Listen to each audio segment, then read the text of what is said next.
शलाकया चक्षुरुन्मिलितं येन तस्मै श्रीगुरवे नमः।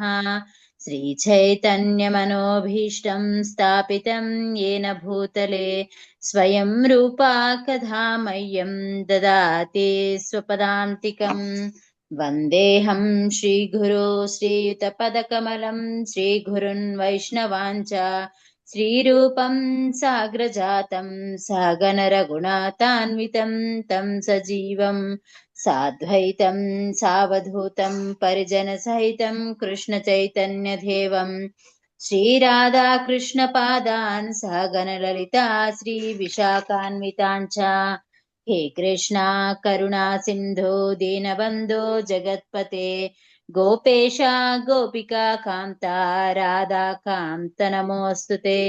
तप्त काञ्चन गौराङ्गी राधे वृन्दावनेश्वरी वृषभानुसुते देवी प्रणमामि हरिप्रिये। वाञ्छाकल्पतरुभ्यश्च कृपा सिन्धुभ्य एव च पतितानां पावनेभ्यो वैष्णवेभ्यो नमो नमः। जय श्री कृष्ण चैतन्य प्रभु नित्यानंद श्री अद्वैत गदाधरा श्रीवासदि गौरभक्त वृंदा। हरे कृष्णा कृष्णा कृष्णा हरे हरे हरे राम राम राम हरे हरे। हरे कृष्ण। హరే కృష్ణ. థ్యాంక్ యూ మాతాజీ. సో ఇప్పుడు మనము హరినామ సంకీర్తనం యొక్క గ్లోరీస్ ఇంతవరకు మనము లోకనాథ్ స్వామి మహారాజు కీర్తన చేస్తుంటే విన్నాము. సో ఎందుకు హరే కృష్ణ మహామంత్రమే ఎందుకు చేయాలి ఈ కలియుగంలో అనేది పోయిన మంగళవారం కూడా కొంచెం డిస్కస్ చేశాము. హరే కృష్ణ మహామంత్రం యొక్క గ్రేట్నెస్ ఏమి, ఎందుకు మనం హరే కృష్ణ మహామంత్రం చేయాలి ఈ కలియుగంలో అనేసి. సో మీకు చెప్పాను, ఒక బుక్కే ఉంటుందని, నామామృత. ఇది నామామృత. చూడండి, ఇంతలా ఉంది బుక్, ఫుల్ బుక్. భగవంతుని యొక్క నామముల యొక్క శక్తి ఏంటి, కీర్తి. నామామృతం అంటే అమృతం లాంటి నామము, ఆ కీర్తి ఏంటి, హరే కృష్ణ మహామంత్రం చేస్తే మనకు వచ్చే ఫలితం ఏంటి, మనం ఎందుకు హరే కృష్ణ మహామంత్రం చేయాలి ఈ కలియుగంలో, ఇవన్నీ కూడా మెన్షన్ చేశారనమాట. పోయిన క్లాస్ లో మనం చెప్పుకున్నాము, హరే కృష్ణ కృష్ణ కృష్ణ హరే హరే, హరే రామ రామ రామ హరే హరే. ఇది షోడశక నామ్న కలికల్మష నాశనం నాత పరతరోపాయ సర్వవేదేషు దృశ్యతే. ఇది చైతన్య చరితామృతం ఆదిలీల 3.40 నుంచి తీసుకొనిటేది. వైదిక సాహిత్యం అంతటా వెతికిన ఒక్కరు హరే కృష్ణ మహామంత్ర సంకీర్తనకు మించిన ఉదాత్తమైన మరొక ధర్మమును ఈ యుగమున కనుగొనలేరు. కలియుగంలో కేవలం హరే కృష్ణ మహామంత్ర సంకీర్తనతోనే ఒకరు జీవిత లక్ష్యంను సాధింపగలుగుదురు. సో శ్రీమద్ భాగవతం 11వ స్కందము 5వ అధ్యాయము 36వ శ్లోకంలోని ఈ శ్లోకం ఏం చెప్తున్నారు, నవయోగేంద్రులలో ఒకరైన కరభాజన ఋషి చేత చెప్పబడెను. వివిధ యుగాలలోని వివిధ రకాల పద్ధతులలో భగవంతుని ఆరాధనలో గల జనుల ధర్మమును గూర్చి ఆ ముని నిమి మహారాజుకు వివరిస్తుండెను. ఒకరు కలియుగంలో భవబంధ విముక్తుడై పరంధామమును తిరిగి చేరుకొనుటకు హరే కృష్ణ మహామంత్రము ఒక్కటే గతి, అదొక్కటే దారి. భవబంధ విముక్తుడై పరంధామమునకు బదిలీ చేయబడును. సో ఈ భవబంధాలు ఏదైతే మనం ఉన్నదో, ఈ జన్మ మృత్యు జరా వ్యాధి, ఈ సంసారం అనే సాగరము, సంసారం అనే చక్రము నుంచి, తర్వాత భవబంధాల నుంచి బయటపడాలి అని అంటే పరంధామముకు బదిలీ చేయాలి, పరంధామముకు మనము వెళ్ళాలి, తిరిగి రీకనెక్ట్ అవ్వాలి భగవంతునికి అని అంటే మనకు దారి ఏంటి అని అంటే హరే కృష్ణ మహామంత్రం ఒక్కటే అని ఈ భాగవతంలో కూడా చెప్తున్నారనమాట. సో అలా చూసుకుంటే మనకు చాలా రెఫరెన్సెస్ తో ఈ బుక్ లో అన్ని చెప్పారు. ఇంకొక నామామృత చదివి మనము భగవద్గీతలోకి ఎంటర్ అవుతాము.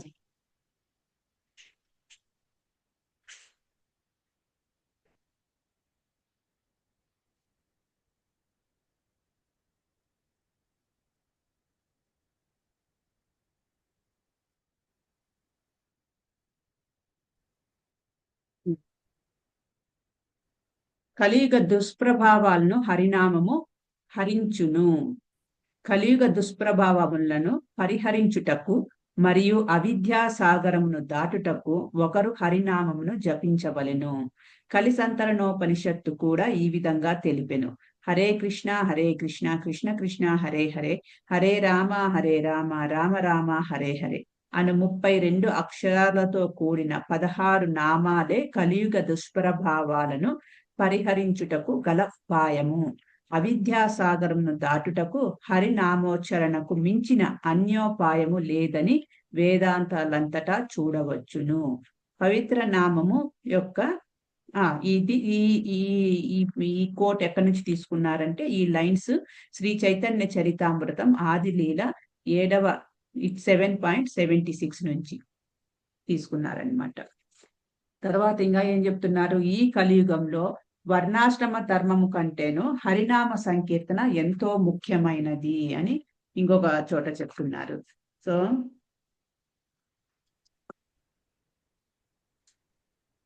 భగవన్నామ జప కీర్తనల ద్వారా ఒకరు శ్రీకృష్ణుని అవగాహన చేసుకుందురు, అనుభూతి పొందుదురు, దర్శించుకోగలుగుదురు. సో భగవన్నామ సంకీర్తన, ఈ జప సంకీర్తన ద్వారా ఒకరు శ్రీకృష్ణుణ్ణి అవగాహన చేసుకుంటారు, అనుభూతి పొందుతురు, దర్శించుకోగలుగుతురు. ఇన్ని లాభాలు ఉన్నాయన్నమాట. జప కీర్తనల ద్వారా ఒకరు శ్రీకృష్ణుని అవగాహన చేసుకోగలుగుతురు. అందుకే శ్రీకృష్ణుని నామ రూప గుణ లీలలను భౌతికేంద్రియాలు ఎరుగలేవు. బద్ధజీవుడు కృష్ణ చైతన్యమును జాగృతము చేసుకొనిన వాడై భగవన్నామాన్ని ఉచ్చరిస్తూ భగవత్ ప్రసాదంను ఆస్వాదిస్తూ సేవ చేసినప్పుడు ఆ నాలుక పవిత్రమగును. అప్పుడు క్రమముగా శ్రీకృష్ణుడు వాస్తవముగా ఒకరికి తెలియను. చూడండి, మన నామం చేయడం వల్ల మన యొక్క జిహ్వ, ఆ నాలుక పవిత్రం అవుతుంది. అప్పుడు క్రమముగా శ్రీకృష్ణుడు వాస్తవంగా మనము అర్థం చేసుకోగలము, శ్రీకృష్ణుడిని వాస్తవంగా మనము అర్థం చేసుకోగలము అని చెప్తున్నారనమాట. సో ఈ జిహ్వ అనేది మనకు చాలా చాలా 2 పనులు చేస్తుంది. మిగతా ఇంద్రియాలన్నీ కూడా ఒక్కొక్క పనే. చెవి అంటే వినడం ఒకటే, కన్ను అంటే చూడడం ఒకటే, ముక్కు అంటే వాసన చూడడం ఒకటే, కన్ను అని అంటే దృష్టి ఒకటే, చర్మం అంటే సెన్స్, కానీ నాలుకకు 2 పనులు చేయగలదు. ఒకటి రుచి చూడగలదు, ఇంకొకటి మాట్లాడగలదు. అంటే మనము ఈ నాలుకను మనం ఎంగేజ్ చేశామంటే, మనము రుచి చూడడంలో అంటే భగవంతునికి నైవేద్యంగా పెట్టిన ప్రసాదంను మాత్రమే తీసుకోవాలి. ఆ తర్వాత భగవంతుని నామజపముకు మాత్రమే ఈ నాలుకను ఉపయోగించాలి. నామజపముకు, భగవంతుని యొక్క గుణ రూప లీలు ఇవన్నీ చెప్పుకోవడంలో యూజ్ చేసుకోవాలి ఈ నాలుకను. అప్పుడు ఆటోమేటిక్ గా భగవంతుడు మనకు రివీల్ చేస్తాడు, తనను తాను వాస్తవంగా అర్థమవుతాడు అని చెప్తున్నారనమాట. ఇది భక్తి రసామృత సింధువు నుంచి తీసుకునేది. సో ఇలా మనకు గ్లోరీస్ రోజు అదే మన క్లాస్ స్టార్ట్ అయినప్పుడు 5 minutes చెప్పుకున్నాం అనమాట. సో ఇదంతా కూడా ఏమంటారు, వేదాలు తీసుకున్నా, పురాణాలు తీసుకున్నా, భాగవతము, భగవద్గీత ఎక్కడ తీసుకున్నా కూడా మనకు హరినామ సంకీర్తన పైన ఎక్కువ ఫోకస్ ఉన్నది అనమాట. ఎందుకు అనంటే అది యుగ ధర్మము కాబట్టి మనము ఆ యుగ ధర్మము, మనము కలియుగంలో ఉన్నాం కాబట్టి ఆ కలియుగ ధర్మమును మనము పాటిస్తే ఆటోమేటిక్ గా మనకు భగవంతుడు రివీల్ అవుతాడు, భగవంతుడిని అర్థం చేసుకోగలము. ప్యారలల్ గా మనం భగవద్గీత ఏదైతే భగవంతుడు ఇచ్చిన మనకు మాన్యువల్ ఏదైతే ఇచ్చాడో భగవద్గీత, అది చదువుతున్నాం. ఏం చెప్పాడు భగవంతుడు భగవద్గీతలో అనేది చదువుతున్నాము, వింటున్నాము, డిస్కస్ చేస్తున్నాము. దాంతో పాటు కూడా ప్రతిరోజు హరే కృష్ణ మహామంత్రం అనేది చెయ్యాలి మనము.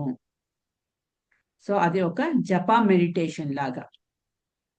మెడిటేషన్ చేస్తారు అందరూ ఉదయాన్నే లేచి, మెడిటేషన్, యోగా అవన్నీ చేస్తారు. మనము ఈ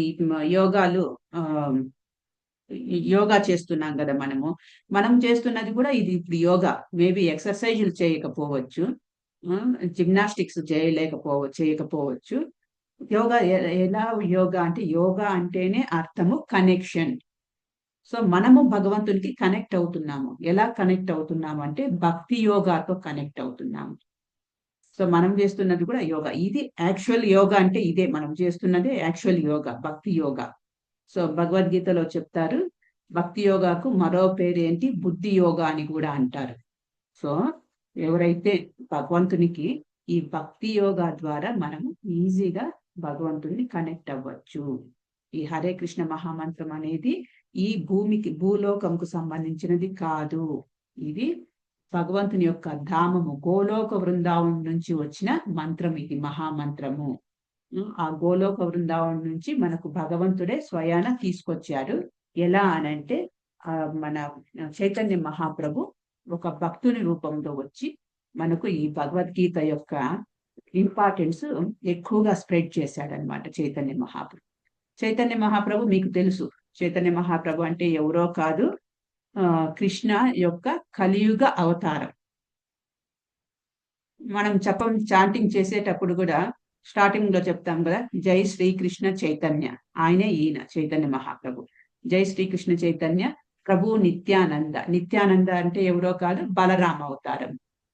ప్రభు నిత్యానంద, శ్రీ అద్వైత గదాధర శ్రీవాసు, వీళ్ళందరూ భక్త వృంద, వీళ్ళందరూ ఒక గ్రూప్ ఆఫ్ డివోటీస్ అన్నమాట. వీళ్ళు భగవంతుడు ఈ కలియుగంలో ఉంటూ గృహస్థ కూడా, చైతన్య మహాప్రభు గృహస్థ, కొంతకాలం గృహస్థ ఉన్నాడనమాట. ఆ తర్వాత సన్యాసం తీసుకున్నాడు. గృహస్థగా ఉంటూ కూడా మనము భక్తిని ఎలా చేయొచ్చు అనే దానికి చూపించడానికి భగవంతుడు ఆ రూపంలో వచ్చి భక్తిని ఎలా మనము ఈజీగా ఈ కలియుగంలో చేయొచ్చు, భక్తిని భగవంతునికి ఎలా మనము కనెక్ట్ అవ్వచ్చు అనేది మనకు చూపించాడనమాట. సో అందుకు భగవంతుడు ఇచ్చిన ఈ హరే కృష్ణ మహామంత్రంను మనము వితౌట్ ఫెయిల్ ప్రతిరోజు, అందుకే లేకపోతే ఎంతటి ఇంపార్టెన్స్ లేకపోతే మనము ప్రతి ఉదయమే 4:30 నుంచి డివోటీస్ మీరు చూస్తున్నారు, ఎవరైతే మార్నింగ్ జపా సెషన్ జాయిన్ అవుతున్నారో వాళ్ళకి తెలుసు, ఉదయం 4:30 నుంచి డివోటీస్ దగ్గర దగ్గర 7 వరకు ప్రతిరోజు జాయిన్ అవుతున్నారు. ఏం చేస్తున్నారు మా చిన్న ప్రతిరోజు జాయిన్ అవుతున్నారు అనమాట. దేనికి జాయిన్ అవుతున్నారు అంటే డివోటీస్ అసోసియేషన్ తోటి హరే కృష్ణ మహామంత్రం చేస్తారు. 6:10 వరకు, 4:30 నుంచి 6:10 వరకు హరే కృష్ణ మహామంత్రం చేసుకుంటాము. 6:10 నుంచి భాగవత శ్రవణం అనేది ఉంటుంది అన్నమాట. సో ఎంత ఇంపార్టెన్స్ లేకపోతే, ఇప్పుడు ఎవరైతే జాయిన్ అవుతున్నారో వాళ్ళందరూ కూడా పని పాట లేని వాళ్ళైతే కాదు, ప్రతి ఒక్కరు, కొంతమంది ఐటీ ఫీల్డ్ లో ఉన్న వాళ్ళు ఉన్నారు, కొంతమంది స్టూడెంట్స్ ఉన్నారు, కొంతమంది గృహిణులు ఉన్నారు, కొంతమంది టీచర్స్ ఉన్నారు. వాళ్ళందరూ కూడా జాయిన్ అయ్యి హరే కృష్ణ మహామంత్రం చేసుకొని 7 తర్వాత వాళ్ళ పనులు ఇంట్లలో ముగించుకొనేసి ఆఫీసులకు, కాలేజీలకు, స్కూళ్లకు వెళ్తున్నారనమాట. సో అది ఆ టేస్ట్ మనం రుచి చూడాలి.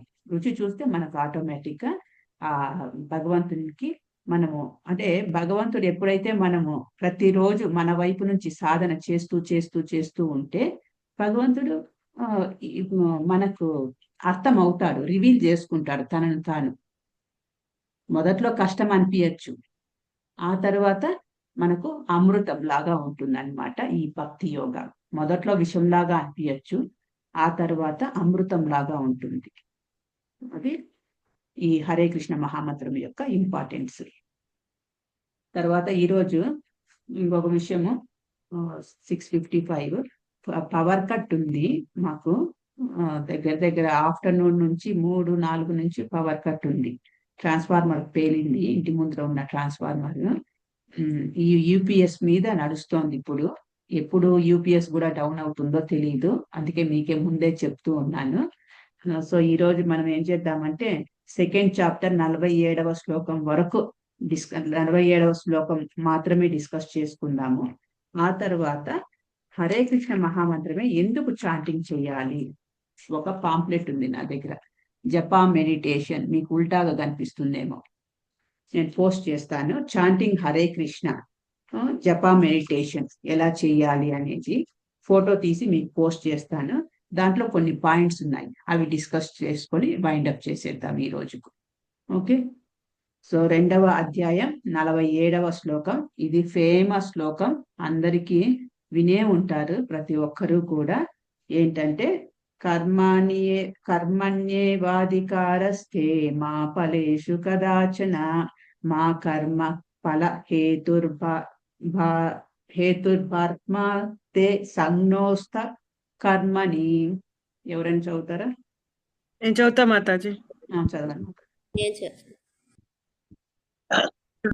కర్మణ్యేవాధికారస్తే మా ఫలేషు కదాచన మా కర్మ ఫల హేతుర్భు ఆత్మ తే సజ్జోస్వ కర్మణి. సంజ్ఞోస్త్వ కర్మని. సంజ్ఞోస్త్వ కర్మణి. ట్రాన్స్లేట్ ఎవరు? మధు చదవండి. కర్మణ్యేవాధికారస్తే మా ఫలేషు కదాచన మా కర్మ ఫల హేతుర్భూర్మ తే సంజ్ఞోస్త్వ కర్మని. Thank you bro. So translation, అనువాదం చదువుతారా మాతాజీ? చదువుతాను మాతాజీ. చదువునా మాతాజీ?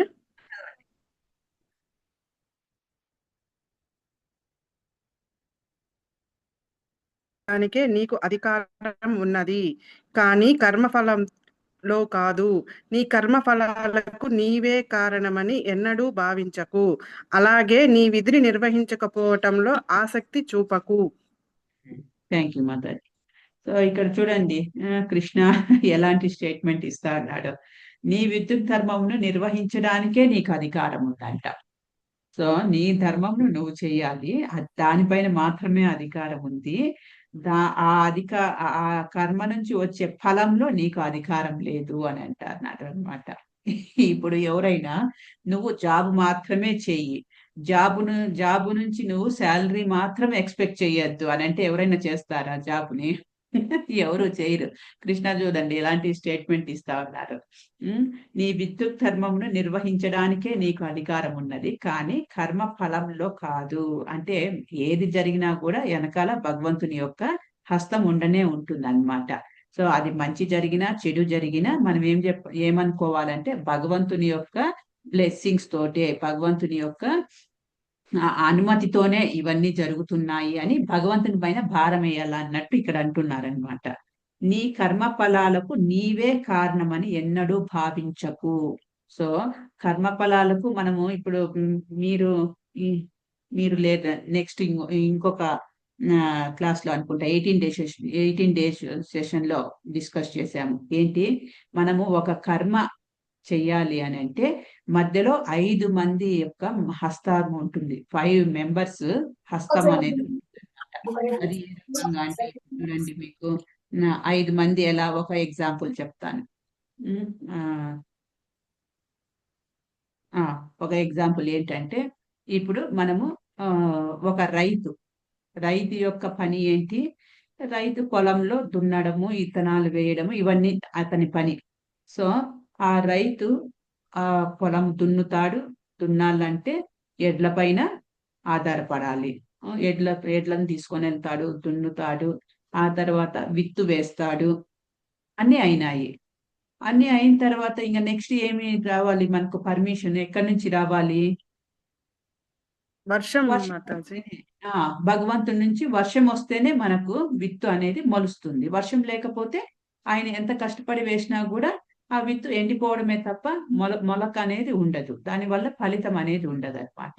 అంటే ఇక్కడ తను ఏదైతే రైతు ఫస్ట్ సంకల్పం రావాలి, సంకల్పం తర్వాత అతని యొక్క ప్రయత్నం ఉండాలి, ప్రయత్నం తర్వాత ఆ మధ్యలో కొంతమంది పైన ఆధారపడాల్సి వస్తుంది. ఎట్లయితే ఎడ్ల పైన ఆధారపడాలి. తను ఒక్కడే ఏమి చేతులతోనూ కాళ్ళతోనూ దున్నలేడు కదా, దేనిపైన దానిపైన ఆధారపడాలి. ఆ చివరికి అంతా అయిన తర్వాత భగవంతుని యొక్క అనుమతి లేకుండా జరగదు, భగవంతుని యొక్క కృప లేనిది ఏమీ జరగదు. సో ఇన్ని ఫ్యాక్టర్ల పైన డిపెండ్ అయి ఉంటుంది అనమాట అతని కర్మ, ఏ కర్మ అయినా కూడా. కాబట్టి నీవే కారణమని మాత్రం భావించాలి. ఏంటిది?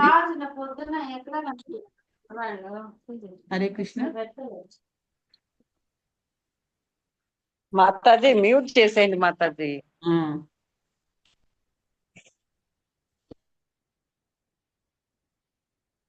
సో ఇది మాత్రము ఏదైతే జరుగుతోందో కర్మ ఫలాలకు నువ్వు కారణం అని మాత్రం ఆశించకు. ఎందుకంటే ఈ మధ్యలో ఇన్ని ఫ్యాక్టర్లు ఉన్నాయన్నమాట. అలాగే నీ విధిని నిర్వహించకపోవడంలో ఆసక్తి చూపకు. నీ విధిని నిర్వహించకపోవడంలో ఆసక్తి చూపకు అంటే నీ విధిని నువ్వు నిర్వర్తించు అని చెప్పడం అన్నమాట. సో భాష్యంలో ఏం చెప్తున్నారు? విద్యుత్ ధర్మాలు, దుష్కర్మలు, అకర్మ అనే 3 రకాల విషయాలు ఇక్కడ ఉన్నాయి. మనిషికి అబ్బినట్టి ప్రకృతి గుణాలను అనుసరించి ఉపదేశించబడిన కర్మలే విద్యుత్ ధర్మాలు. దుష్కర్మలంటే ప్రామాణికుని అనుమతి లేకుండా చేసే కర్మలని అర్థము. దుష్కర్మలంటే ఏవైతే శాస్త్రాలలో చెప్పలేదో దాంట్లోనే ఉంది. దుష్కర్మ అంటే మంచి కర్మలు కానిది దుష్కర్మ. ఏవైతే చెయ్యొద్దు అని అంటామో అదే చేస్తే దాన్ని దుష్కర్మ అని అంటాం అనమాట. అనుమతి లేకుండా చేసే కర్మలని అర్థము. విద్యుత్ ధర్మాలను చేయకపోవడం అకర్మ. అర్జునుడు అకర్మునిగా కావద్దని ఫలాశక్తి లేకుండా విద్యుత్ ధర్మమును నిర్వహించాలని భగవంతుడు ఉపదేశించాడు. సో అర్జున, నువ్వు అకర్మునిగా అంటే ఏ పని చేయకుండా ఉండాలనుకుంటున్నాడు అర్జున. ఏ పని చేయకుండా ఉండడానికి కుదరదు. అలా అకర్మనిగా కావద్దు. నువ్వు విద్యుత్ ధర్మంలో నువ్వు నిర్వర్తించు, కానీ దానికి ఫలాశక్తి మాత్రం పెట్టుకోవద్దు. ఫలం పైన ఆసక్తి అంటే అటాచ్మెంట్. ఫలం పైన ఆసక్తి ఫలాశక్తి. ఆ ఫలాశక్తి పైన మాత్రం ఆసక్తి పెట్టుకోవద్దు. తన కర్మ ఫలం పట్ల ఆసక్తుడయ్యేవాడు కర్మకు కూడా కారణమవుతాడు. ఆ విధంగా అతడు అట్టి కర్మ ఫలాలచే సుఖి లేదా దుఃఖి అవుతాడు. చూడండి, ఎవరైతే కర్మ ఫలం పట్ల ఆసక్తుడవుతే, కర్మ ఫలం పట్ల ఆసక్తి అయితే ఎలా ఉంటుందంటే ఆ కర్మ నుంచి వచ్చే రియాక్షన్ కూడా ఆయన కారణం అవుతాడు. ఇప్పుడు చూడండి, కర్మ యొక్క ఫలము పైన ఆశిస్తూ ఉంటే నువ్వు చేసిన మంచి కర్మ అయిండొచ్చు ఒకసారి, ఇంకొకసారి అనుకోకుండా ఏదైనా తప్పు జరిగిండొచ్చు. మంచి కర్మ చేస్తే మంచి పుణ్యం వస్తుంది, దాని ఆ రకంగా రియాక్షన్ తీసుకోవాలి. చెడు జరిగింది అనుకోండి, దానికి నీకు పాపం వస్తుంది, అది కూడా నీకు రియాక్షన్ తీసుకోవాలి. అలా కాకుండా ఇప్పుడు భగవంతుడు ఆదేశించిన ప్రకారము ఏదైతే కృష్ణునికి ఏమి యుద్ధం చెయ్యి అని చెప్తున్నాడు, యుద్ధం చెయ్యి, భగవంతుడు ఆదేశాల ప్రకారం మనం చేస్తే అలాంటి కర్మల నుంచి మనకు ఎటువంటి రియాక్షన్ అనేది ఉండదు అని చెప్తున్నారు అనమాట. విద్యుత్ ధర్మాలకు సంబంధించినంత వరకు వాటిని నిత్య కర్మ, అత్యవసర కర్మ, ఇష్టమైన కర్మ అనే 3 తరగతులుగా విభజించవచ్చు. నిత్య కర్మ అంటే ప్రతిరోజు మన యొక్క కర్మలు చేసుకొని. అత్యవసర కర్మ అంటే నథింగ్ బట్ విద్యుత్ కర్మం లాగా. అత్యవసర కర్మ కంపల్సరీ నువ్వు చెయ్యాలి. అది ఒక భర్త అయి ఉండి ఎట్లాగైతే ఫ్యామిలీకి కావలసిన సంపాదన సంపాదించుకొని రావాలో అది అత్యవసర కర్మ. ఆయన చెయ్యాలి. ఆ తర్వాత ఒక గృహిణిగా ఉండి ఇంట్లో వండాలి. జూలైలో ఎండ ఎక్కువగా ఉంది, నా వల్ల కాదు, స్టవ్ దగ్గరికి వెళ్ళలేను నేను అని వండకుండా జైహింద్ చెప్పడానికి లేదు. నీ కర్మ ఏంటి, నువ్వు వండాలన్నమాట. అలా అన్నమాట. ఇష్టమైన కర్మ అనే 3 తరగతులుగా విభజించవచ్చు. శాస్త్రాదేశానుసారముగా ఫలావాంఛ లేకుండా విధిగా నిర్వహించబడే నిత్య కర్మ సత్వగుణ కర్మ అవుతుంది. చూడండి, ఫలవాంఛ లేకుండా విధిగా నిర్వహించబడే నిత్య కర్మ సత్వగుణ కర్మ అవుతుంది. ఫలముతో కూడిన కర్మ బంధ కారణం అవుతుంది కనుక అట్టి కర్మ మంగళకరము కాదు. విద్యుత్ ధర్మ విషయంలో ప్రతి ఒక్కరికి స్వంత అధికారము ఉన్నది, కానీ ఫలాశక్తి లేకుండా అతడు వర్తించాలి. అటువంటి ఆపేక్షరహితమైన విద్యుత్ కలాపాలు నిస్సందేహంగా మనిషిని మోక్షపథానికి నడిపిస్తాయి. అటువంటి ఆపేక్షారహితమైన ఎటువంటి ఆసక్తి దానిపైన ఆశ అనేది లేకుండా విద్యుత్ కలాపాలు నిస్సందేహంగా మనిషిని మోక్షపథానికి నడిపిస్తాయి. అంటే ఏం లేదు. ఇప్పుడు చూడండి, మనము ఎవరైనా కూడా మనము ఈ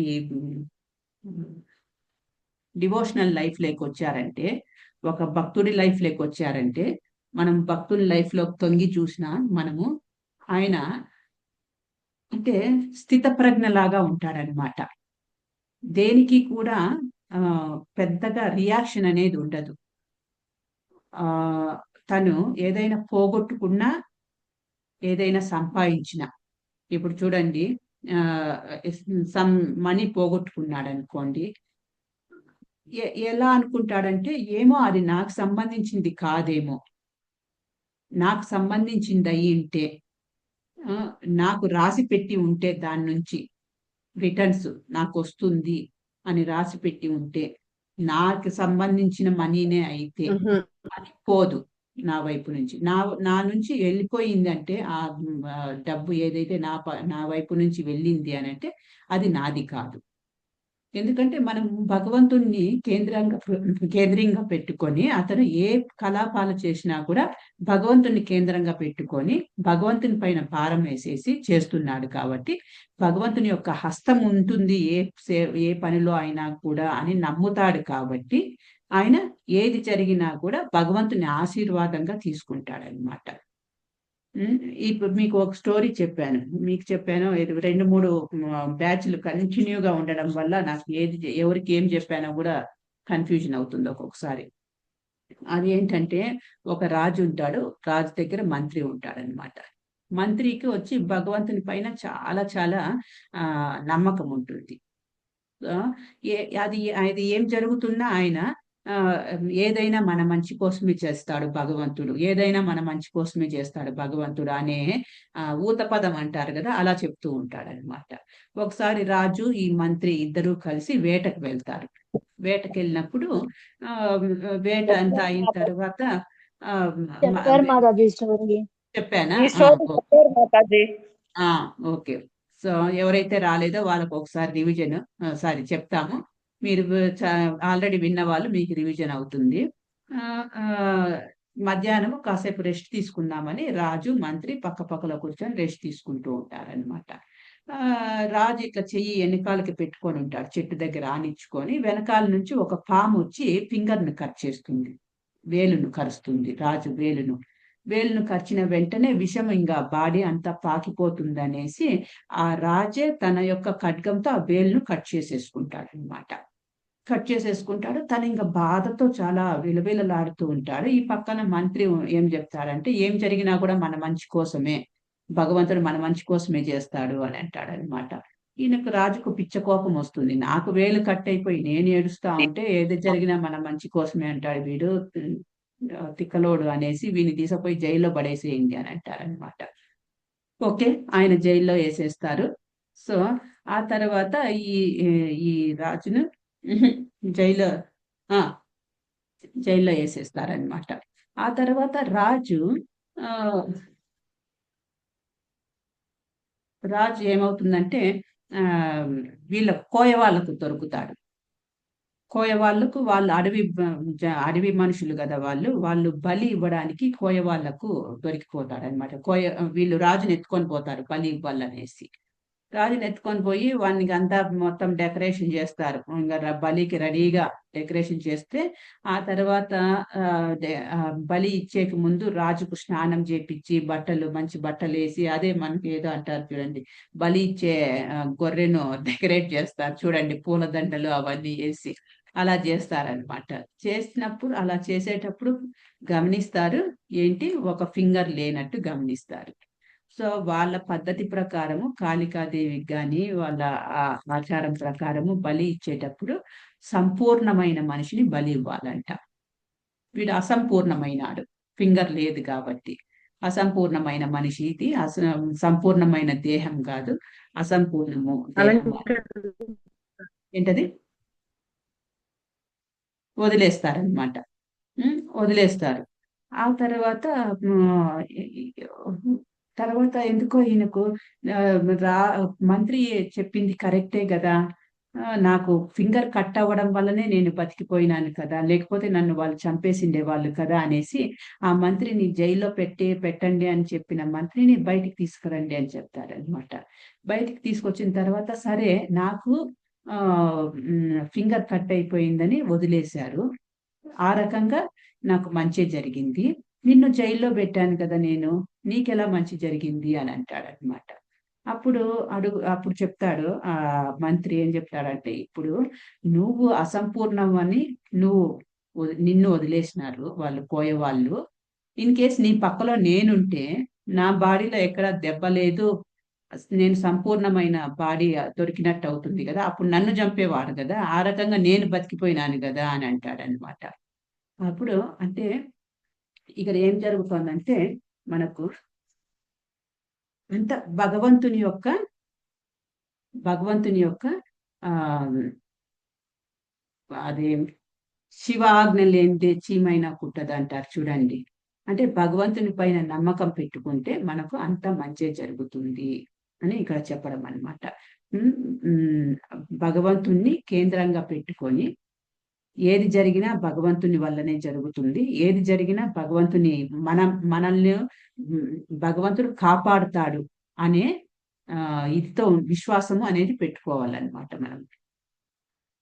నెక్స్ట్ ఏం చెప్తున్నారు, ఫలాశక్తి రహితంగా విధిగా యుద్ధం చేయమని అర్జునునికి భగవంతునిచే ఉపదేశించబడినది. యుద్ధంలో అతడు పాల్గొనకపోవడం ఇంకొక రకమైన ఆసక్తి. అటువంటి ఆసక్తి మనిషిని ఏనాడు మోక్ష పథానికి నడిపించదు.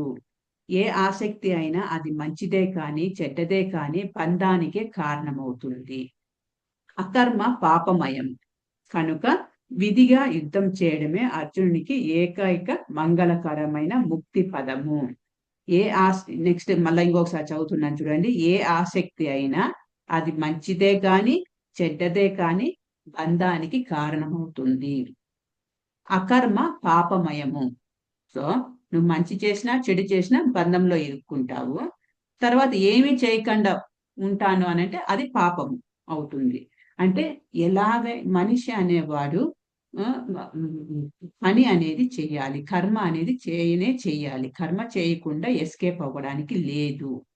సో అది చెప్తున్నాడు. కనుక విధిగా యుద్ధం చేయడమే అర్జునునికి ఏకైక మంగళకరమైన ముక్తి పదము అని చెప్తున్నాడు అనమాట. సో ఇక్కడికి ఈ శ్లోకము భగవద్గీత శ్లోకం స్టార్ట్ చేస్తాము ఈరోజు. మరి ఇదే జపా మెడిటేషన్ గురించి చెప్తాము. ఎందుకంటే మనం ఆల్రెడీ రెండవ చాప్టర్లోకి ఎంటర్ అయినాం. అంటే మీరు దగ్గర 4-5 నెలల ఓల్డ్ స్టూడెంట్స్ అయినారు. 4-5 months ఓల్డ్ అయింది కదా మీకు. జూన్ 2025 మీ batch. July, August, September, October, November correct 5th month నడుస్తోంది. అంటే ఇప్పటికీ కూడా మనము జపం చేయకుండా ఉండడం అనేది మంచిది కాదనమాట. జపం చేయడం మొదలు పెట్టాలి. సో జపం చేయడం మొదలు పెట్టాలంటే మీకు జపం గురించి తెలిసి ఉండాలి.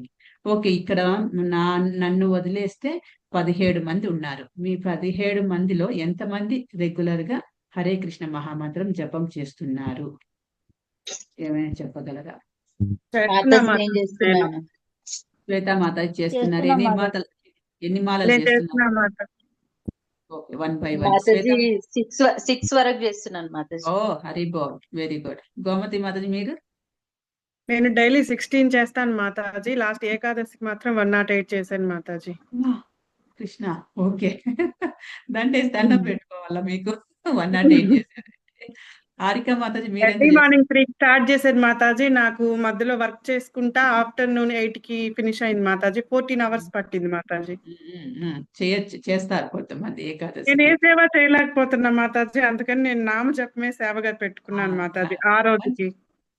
చాలు కంగ్రాచులేషన్స్ మాతాజీ, మంచిది. హారిక మీరెన్ని చేస్తున్నారు?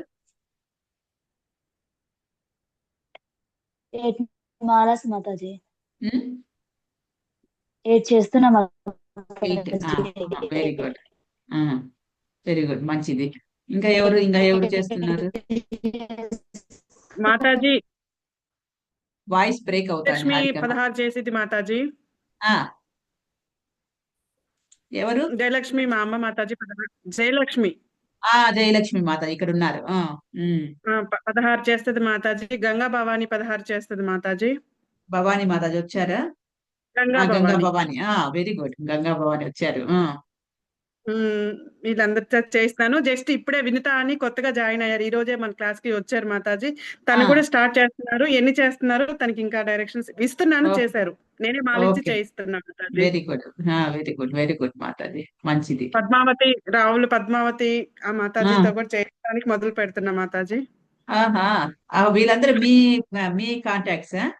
11 మెంబర్స్ ఉన్నారు మాతాజీ. ఇప్పుడు నేను తీసుకొచ్చిన వాళ్ళు మన గ్రూప్ లో ఇప్పుడు ఈ రోజు. హరి బోల్, థ్యాంక్ యూ సో మచ్ మాతాజీ. చందు ఉంది కదా మాతాజీ. చందు చేస్తుంది. తన ఆఫీస్ కి వెళ్తా వస్తా 8 to 9 కంప్లీట్ గా చేస్తుంది మాతాజీ. ఓకే. లోహి కూడా మా అమ్మాయి కూడా చేస్తుంది మాతాజీ. ఓకే, చాలా మంది నేను ప్రతి ఒక్కరితో చేయిస్తున్నా మాతాజీ. వెరీ గుడ్ మాతాజీ. భగవంతుని బ్లెస్సింగ్స్, చేయిస్తా మాతాజీ ఖచ్చితంగా. భగవంతుని బ్లెస్సింగ్స్ మంచిగా ఉంటాయి మాతాజీ మీ పైన. సో భగవంతుడు 18th చాప్టర్ లో చెప్తాడు, ఎవరైతే నా గురించి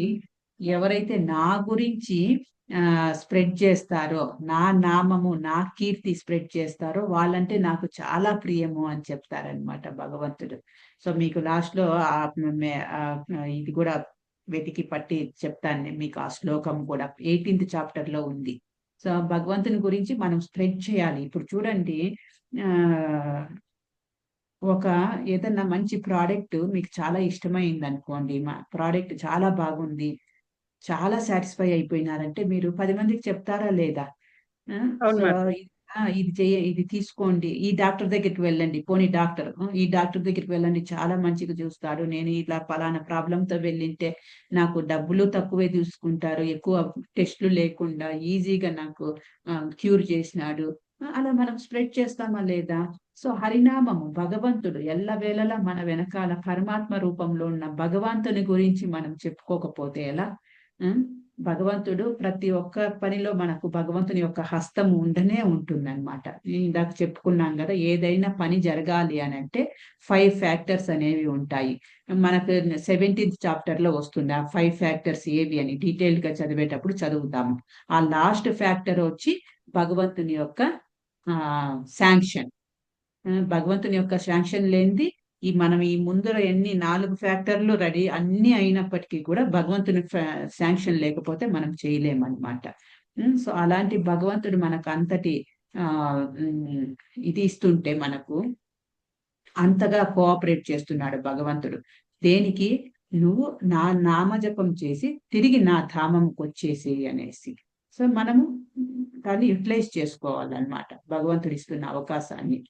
అందుకే మనకి ఈ మానవ శరీరం అనేది ఇచ్చాడు భగవంతుడు.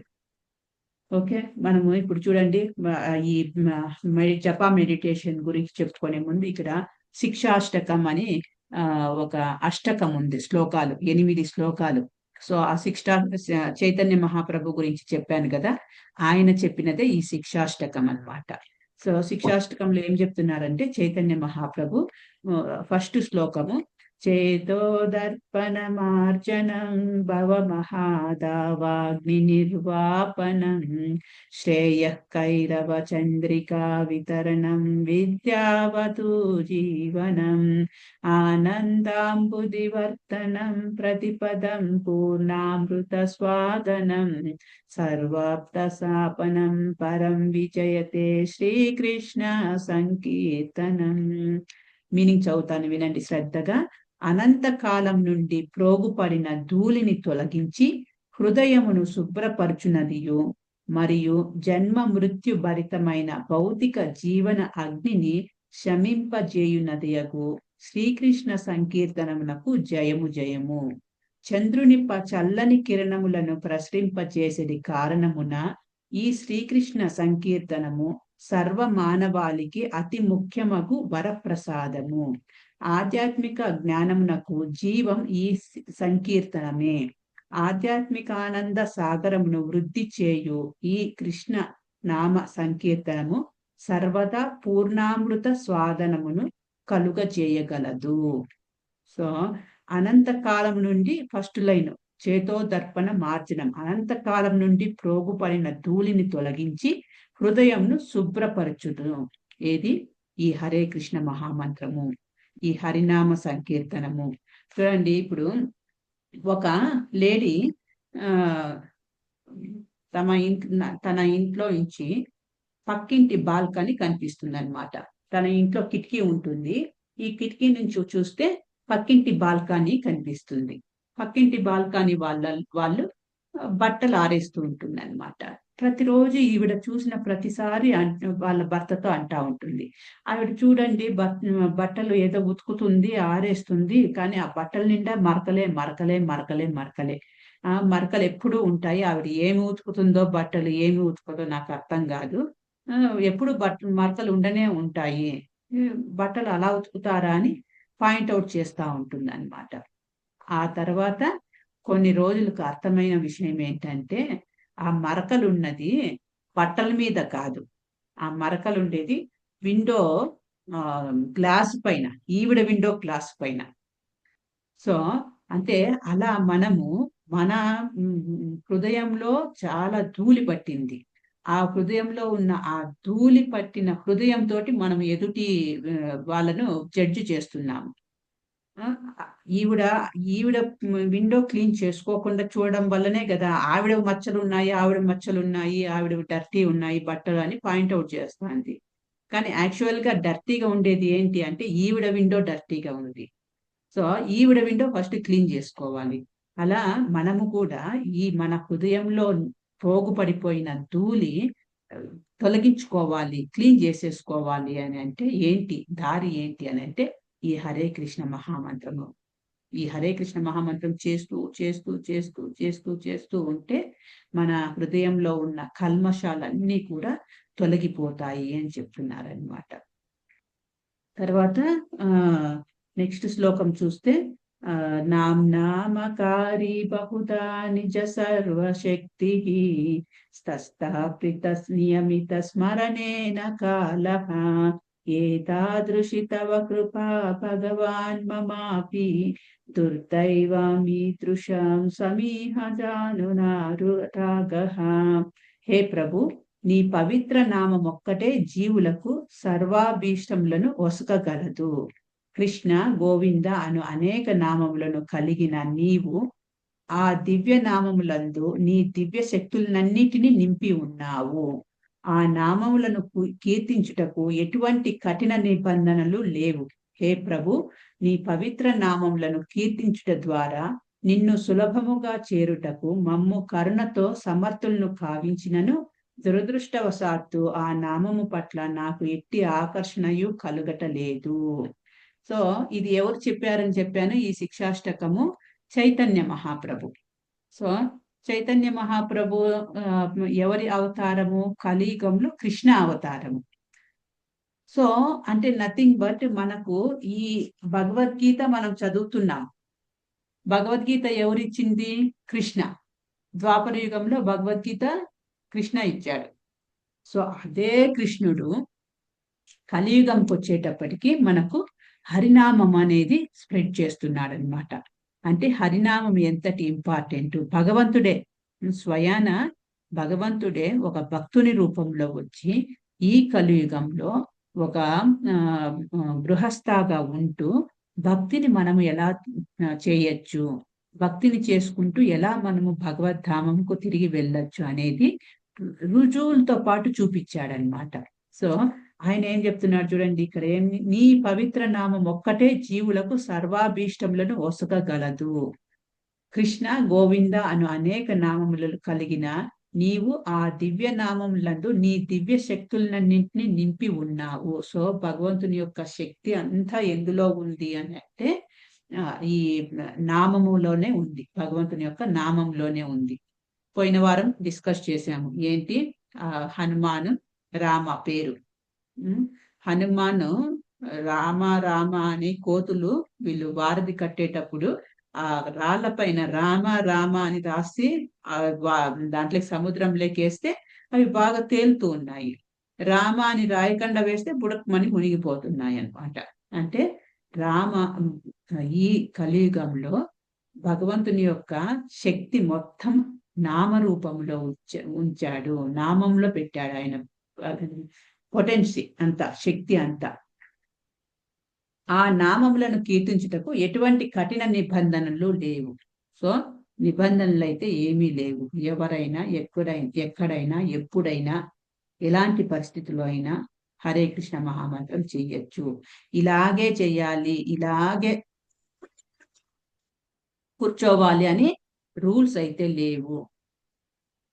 ఇంట్లోనే ఉంటూ మీకు కింద కూర్చొని పద్మాసనం వేసుకొని స్ట్రైట్ పోస్చర్ తో కూర్చుంటే మంచిది, కాన్సన్ట్రేషన్ బాగా కుదురుతుంది.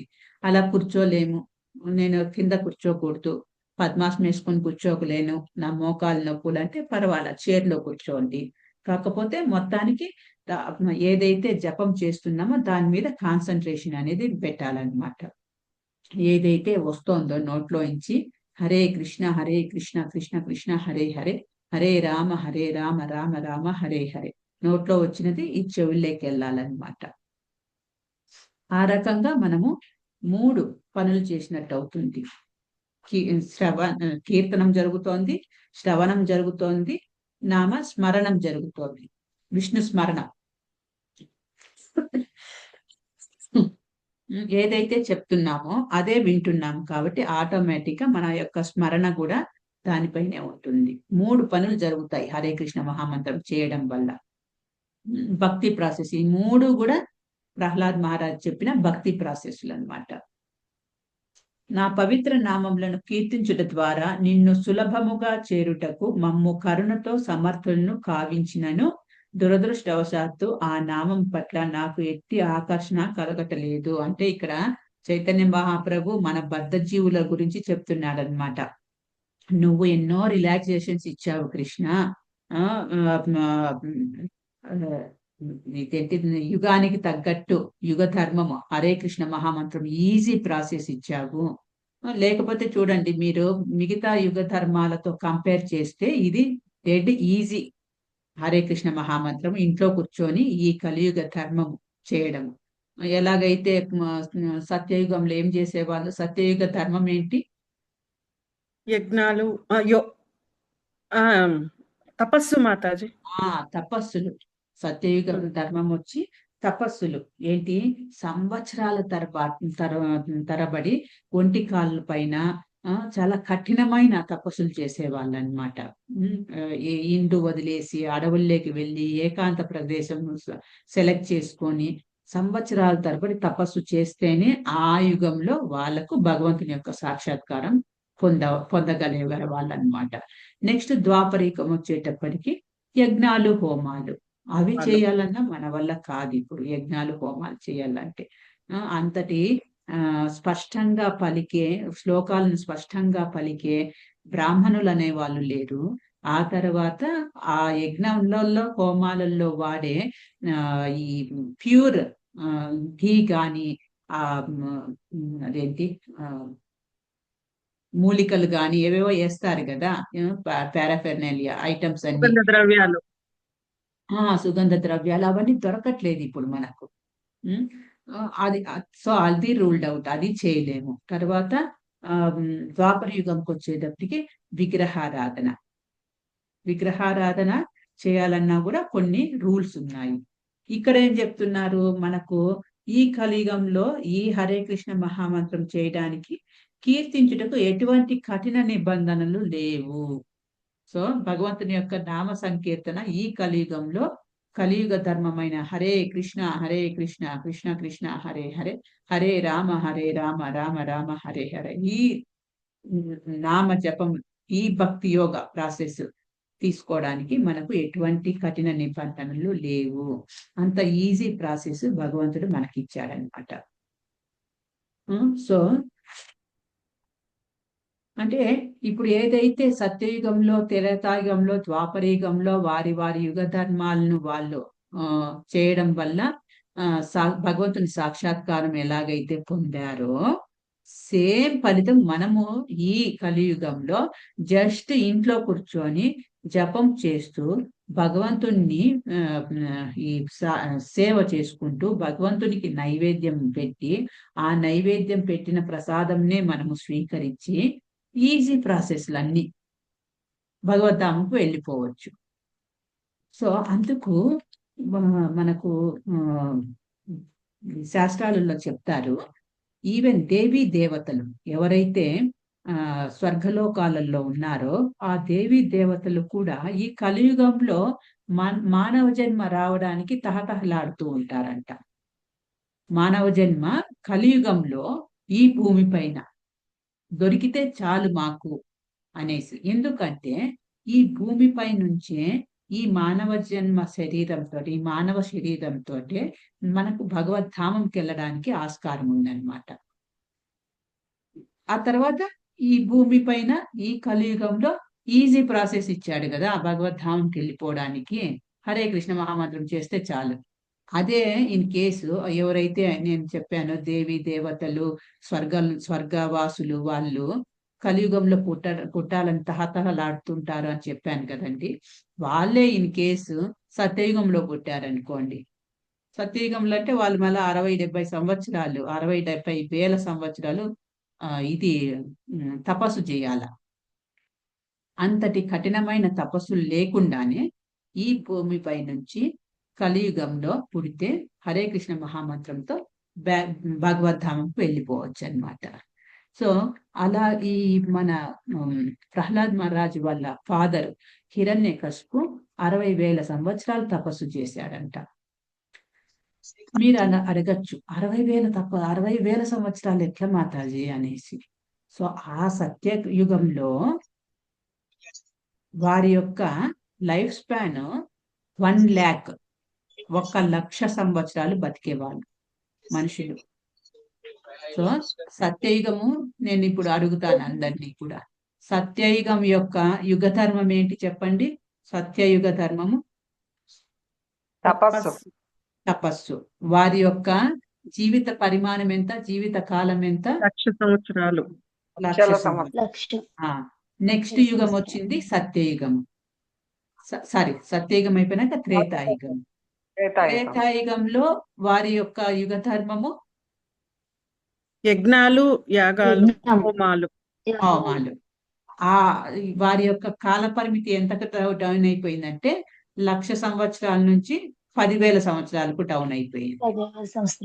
10,000 సంవత్సరాలు. ఒక్కొక్క సున్నా తగ్గుతూ వస్తుంది. యుగం మారే కొద్దీ ఒక్కొక్క సున్నా తగ్గుతూ వస్తుంది మాతాజీ, మీరు చెప్పారు. నెక్స్ట్ ద్వాపర యుగం వచ్చింది. ద్వాపర యుగం వచ్చేటప్పటికి విగ్రహారాధన. ఇప్పుడు వాళ్ళకి ద్వాపర యుగంలో వాళ్ళ కాల పరిమితి 1000 సంవత్సరాలే, ఒక సున్నా తగ్గిపోయింది. ఈ కలియుగంకి వచ్చేటప్పటికి ఇది హరినామ సంకీర్తన యుగ ధర్మం వచ్చి కాల పరిమితి వచ్చి మనిషి కాల పరిమితి వచ్చి 100 అని పెట్టారు. కానీ 100 సంవత్సరాలు అంటే 100 సంవత్సరాలు అబ్బా ఎంత ముసలోడు ఎంత బాగున్నాడు అని అంటున్నారు. ఇప్పుడు 100 సంవత్సరాలు అనేటప్పటికి 50 years అయిందంటే అయిపోయే, నాకు హాఫ్ లైఫ్ అయిపోయింది అన్నట్టు బాధపడుతుంటారు అనమాట. 100 సంవత్సరాలు కూడా ఎవరు బతకట్లేదు ఇప్పుడు. 100 సంవత్సరాలు బతికినాడంటే వాడు గ్రేట్ అన్నట్టు ఫీల్ అవుతా అన్నారు. ఇంకా ఘోరం ఏంటంటే కలియుగం అంతంలోకి, కలియుగ అంతంకి వచ్చేటప్పటికి 25-30 సంవత్సరాలు మ్యాక్సిమం అంట లైఫ్ స్పాన్ మనిషికి. 25-30 సంవత్సరాలు బతికారంటే ఏ ముత్తాత బతికినట్టు ఫీల్ అయిపోతారంట. ఇప్పుడు మనం ఎట్లాగైతే 100 దాటితే ఫీల్ అవుతున్నామో అప్పుడు 30 సంవత్సరాలకి ఆ ఫీలింగ్ వచ్చేస్తుందంట. అంతా డిగ్రేడ్ అయిపోతాంది, దిగజారిపోతాంది. ఆ దిగజారిపోయిన యుగాలలో పుట్టిన మనకు భగవంతుడు ఇచ్చిన డెడ్ ఈజీ అంటారు చూడండి, డెడ్ చీప్ అంటారు చూడండి, అలాంటి ధర్మము ఇది యుగ ధర్మము హరే కృష్ణ మహామంత్రం. ఇక వేరే తరుణోపాయమే లేదు. అందుకే మనకు ఇదే లైఫ్ లో మన ఈ జన్మ మృత్యు జరా వ్యాధికి పోలీ స్టాప్ పెట్టేసి మనము భగవద్ధామంకి వెళ్ళడానికి ట్రై చేయాలి. సో అదే మనకు ఈ పురాణాలు అయితేనేమి, శాస్త్రాలు అయితేనేమి, భగవద్గీత అయితేనేమి, భాగవతం అయితేనేమి, ఎందులో చూసినా చెప్పేది అదే అన్నమాట. తిరిగి భగవద్ధామంకి వెళ్ళిపోవడమే మన యొక్క గమ్యంగా పెట్టుకోవాలన్నమాట. ఓకే. సో మళ్ళీ నెక్స్ట్ 3వ శ్లోకం నుంచి తర్వాత చెప్పుకుందాము మనము. ఇక్కడ స్టాప్ చేస్తాను నేను. అదే ఇందాక చెప్పాను కదా, పవర్ రెజ్యూమ్ అవ్వలేదు, కొంచెం బ్లింక్ వస్తోంది, యూపీఎస్ కూడా అయిపోతున్నట్టుంది. సో ఇక్కడికి స్టాప్ చేసేస్తాను నేను.